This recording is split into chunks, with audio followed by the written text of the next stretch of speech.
আসসালামু আলাইকুম রহমতুল্লাহ। আলহামদুলিল্লাহ, আজকে আমাদের 6 জন ভাই কোরআনের সবক নিছে। আমাদের এই বাংলাদেশ কোরআন প্রশিক্ষণ কেন্দ্র হাসাবিয়া পূর্বাঞ্চল আবু বকর শাখার সবচেয়ে আমাদের সাবেক উস্তাদ, উনি আমাদের এখানে সর্বপ্রথম আমাদেরকে কোরআন শিখাইছেন। আর বর্তমানে আমাদের জনাব গোলাম কিবরিয়া সোহাগ ভাই, উনি আমাদের ভাইদেরকে কোরআন শিখাইছেন। আল্লাহ ভাইদের আরও বেশি তৌফিক দেখ, যেন আমাদেরকে আরও বেশি বেশি কোরআন শিখাইতে পারেন।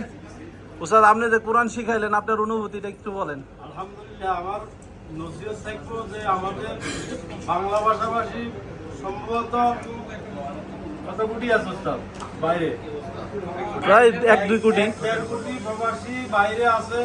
আমাদের নসিহত থাকবো আমরা বিদেশে প্রবাসে আসার পরে যাতে আমরা আল্লাহ সুবহানাহু ওয়া তাআলা আমাদেরকে যে উদ্দেশ্যে সৃষ্টি করছে, ওমা খালাকতুল জিন্না ওয়াল ইনসা ইল্লা লিয়াবুদুন, আল্লাহর ইবাদত করার জন্য, ইবাদত থেকে আমরা যেন গাফেল না হয়ে যাই, আমরা যাতে দুনিয়াটাও বাঁচাইতে পারি, আমাদের আখিরাতটাও বাঁচাইতে পারি।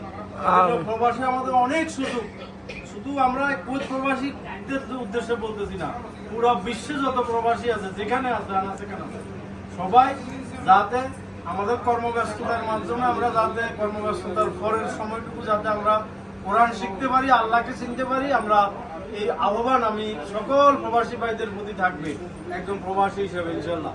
যে জাযাকুমুল্লাহ খায়ের, আল্লাহ কবুল করুন সবাইকে কোরআনের পথে কায়েম এবং দায়েম যেন রাখেন। জাযাকুমুল্লাহ খায়ের। আসসালামু আলাইকুম রহমতুল্লাহ।